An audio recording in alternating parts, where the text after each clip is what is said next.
South African troops to remain in the Central African Republic, and a prominent Zimbabwean human rights lawyer is finally released. Good afternoon. South African soldiers will not be leaving the Central African Republic just yet, according to President Jacob Zuma. He says officials are instead considering how to reinforce existing personnel. Briefing the media in Pretoria a short while ago, the president confirmed the death of 13 SANDF soldiers in the troubled Central African country as rebels attacked forces loyal to car President Francois Bozize. Bozize has fled the capital. Zuma says the rebels attacked the South African base. 200 South African troops were deployed to Car in January as part of a 2007 agreement to train the army there and to protect South African government assets. There has been no indication, even of the current authority, to say we are cancelling the agreement with South Africa. So there's been no reason for us to leave. What therefore we've been looking at is how do we reinforce our forces? How do we ensure that there are no further casualties? And I'm sure once the dust settles, that issue might arise, whether they still need us there or not. SANDF Chief General Solly Shoke, meanwhile, says 200 South African soldiers were fighting 3,000 Seleka rebels in the Central African Republic. Shoke has confirmed that 27 soldiers were injured during the skirmish with the rebels, which lasted 13 hours. He said the rebels pretended to see a truce with the South African soldiers when the fighting broke out. The wounded have been taken to one military hospital.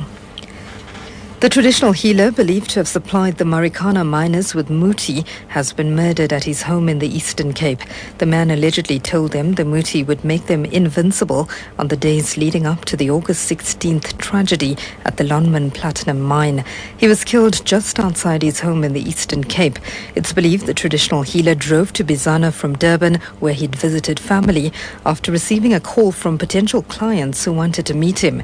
Unati Binose reports. Police say when the traditional healer saw a sedan parked outside his house, he went over to eat, thinking it was the people he had spoken to the previous day. It is alleged that before he could say a word, one of the men fired a shot at him, hitting him in the chest. The rest of the men, armed with R5 rifles, then stepped out of the vehicle to finish him off before fleeing the scene. He died on arrival at hospital. Police spokesperson Mlungisi Matidana says the gunman's getaway car was later found, torched and dumped not far from the traditional healer's village. Reports of the traditional healer's involvement in the Marikana tragedy were well documented, but he had consistently denied any dealings with the Marikana miners. Unati Bingose, SABC News, Eastern Cape. A suspected rhino poacher has been shot dead and 3 others arrested at the Umfolozi Game Reserve in northern KwaZulu-Natal. Ezimbelo KZN wildlife spokesperson Musa Mtambo says after hearing gunshots in the game reserve yesterday afternoon, their rangers closed all exits to the reserve and investigated.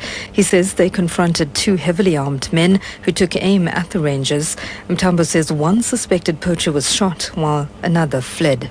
The guy was carrying a gun, aimed at them, and then was about to shoot them, and then they shot him first. He died on the scene. The second guy managed to escape, and then we started searching for him around the area, which is outside Pengeni Gate. And then during the search, we saw a maroon Corolla, which we then stopped, and then we tried to find out where were they coming from at that time of the night. One guy who was inside then admitted that he was the guy who had escaped earlier when there was a shootout with the rangers inside the reserve. We then arrested all 3 of them.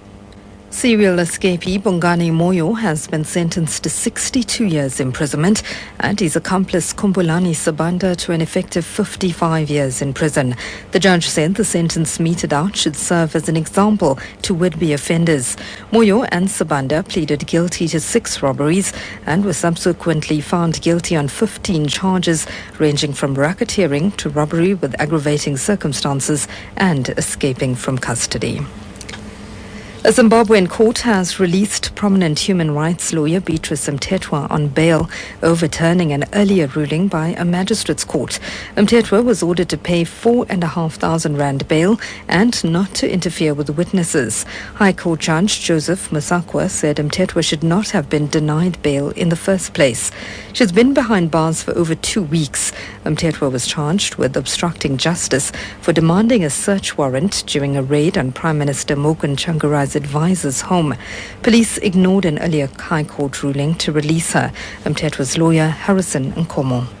Look, I'm personally happy with the ruling of Justice Musakwa, overturning obviously a very wrong decision from the Magistrates Court.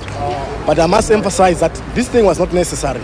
We were not supposed to be here in the first place. But I think now we're dealing with the separate arm of the state, because now the persons who have Mrs. Mthethwa in their custody is the prisons, and prisons, upon signing of the warrant of liberation, naturally, in the normal course of events, must release it.